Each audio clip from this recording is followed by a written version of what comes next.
Welcome back to Black Betty Dirty Hands. This week we're getting stuck into lining the inside of the shed. Finally giving it some walls, even if they're a budget friendly kind. We're using some 3mm MDF sheets.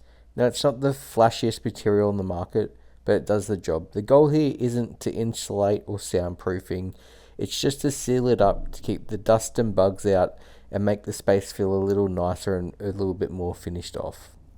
We'll be painting over it soon, so it's all about getting the surface in place. If you've ever worked with 3mm MDF, you know it's kind of flexible, sometimes too flexible. So getting it up and fixed flat is half the battle.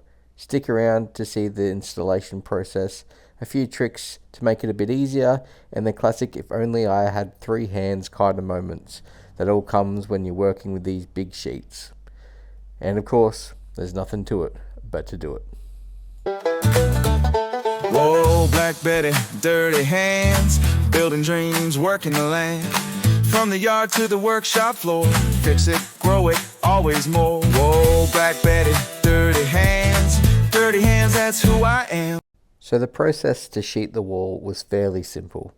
I used existing studs where they lined up, and for the gaps between the sheets where they met, I just cut and fixed in some 30x75mm pine battens.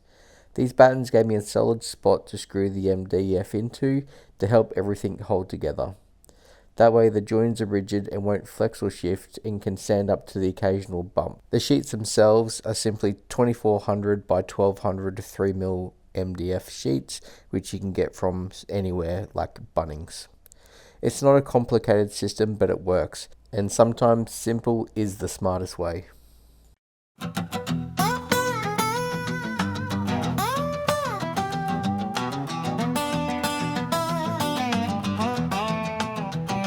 Up with the sun and the dew on my boots, kettle's on but I'm still searching for screws. There's a stack of MDF, slightly bowed but it was cheap, so in she goes. Mark the studs, but more or less, snap the line and hope for the best. First sheet's up, it ain't too flash, bit of glue, few brads and a solid bash. We're sheeting the shed in MDF, it ain't square but we call it progress. Dust in the air, glue on the bench, swear words flying off the wrench. Yeah, it's hot, it's rough, it's low on finesse, but by knockoff time it's starting to impress. We're sheeting the shed in MDF. That corner ain't plumbing, the stud's a bit shy, but I shimmed it out with an old meat pie. Cut too short, flipped around, fill the gap, she'll never be found. Had to rehang one panel twice because I measured once, then guessed the height. But now that wall's looking tight and true if you stand 10 feet back with a skewed view. We're sheeting the shed in MDF, it's splinter free and full of stress. Blistered hands and sore old knees, but she's lined up sweet if you squint and sneeze. Yeah, it's tough, it's cheap and makes a mess, but I do it again more or less. We're sheeting the shed in MDF.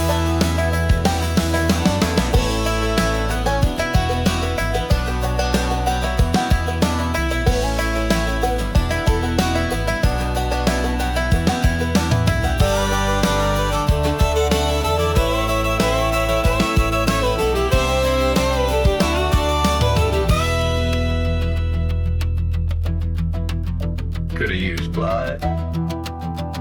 Yeah, should've used ply. But the MDF was on sale. I'm not made of money. We're sheeting the shed in MDF, got one more panel and I'll call it success. The seams don't match and the ceiling's bowed, but it's my shed made, that's the code. So I'll sweep the floor, crack open a tin, and tomorrow we might paint it in, cause we sheeting the shed in MDF. Yeah, we sheeted the shed in MDF.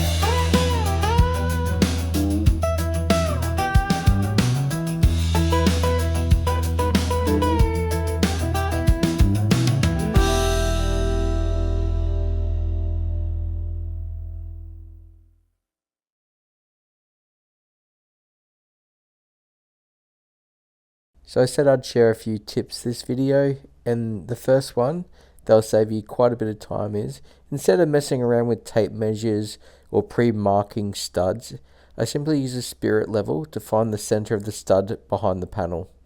All you have to do is line up one edge of the level with the center of the stud at the bottom or top or wherever it's exposed. Make sure it's perfectly vertical and boom, you've got a straight line that marks the stud all the way down the panel. No guessing, no faffing about, quick, simple, spot on every time. I use this method for also screwing into the horizontal bracing as well.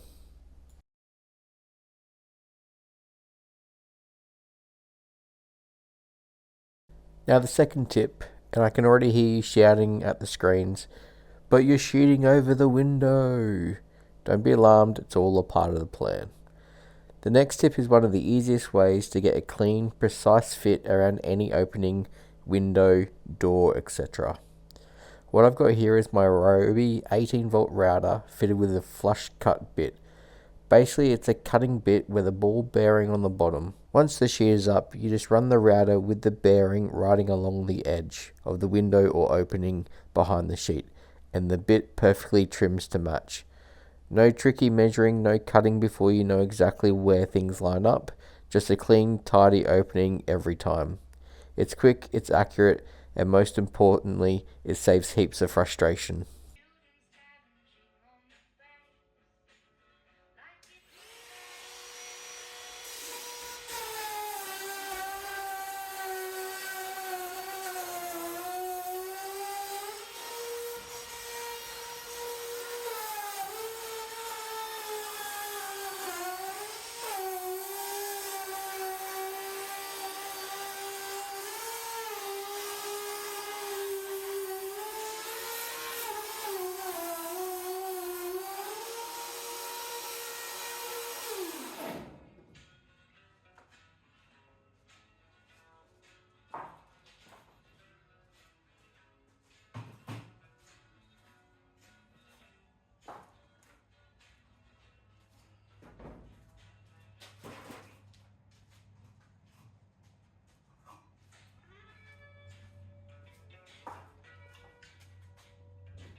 And just like that, we wrap up another episode of Black Betty Dirty Hands.